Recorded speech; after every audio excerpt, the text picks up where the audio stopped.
গল্পের নাম নীল রং ছিল তোমার। প্রথম পর্ব। ট্রেনের জানালায় এক চুমুক চা। নভেম্বরের এক ঠান্ডা সকাল। কমলাপুর স্টেশনে ট্রেন দাঁড়িয়ে, যাত্রীরা আসছে যাচ্ছে। অরণ্য ব্যাগ কাঁধে দিয়ে জানালার ধারে বসে আছে, একটা বই হাতে। ভালোবাসা কি সত্যি ফোড়া? ট্রেন ছাড়বে 10 মিনিট পর। হঠাৎ করেই এক মেয়ে দৌড়ে এসে উঠল ট্রেনে।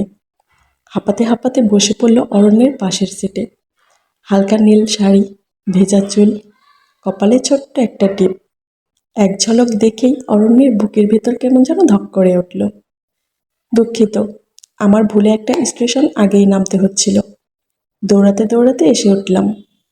মেয়েটি হাসতে হাসতে বলল, নামতে না, উঠতে তো দেখলাম আপনাকে। অরণ্য বলল হালকা কৌতুকে, তাই তো, আমি তৃষা, আর আমি অরণ্য। একজন হকার এসে গেল, চা বিক্রি করছে। তৃষা একটা নিয়ে বলল, আপনার সঙ্গে ভাগ করে খেতে পারি? দুজনেই গরম চায়ে হাতটাও গরম হবে। অরণ্য অবাক হয়ে দেখল তাকে। মিষ্টি একটা হাসি। সে হয়তো জানেও না এই মুহূর্তেই একটা গল্প শুরু হয়ে গেল। ট্রেনটা হুইসেল দিল।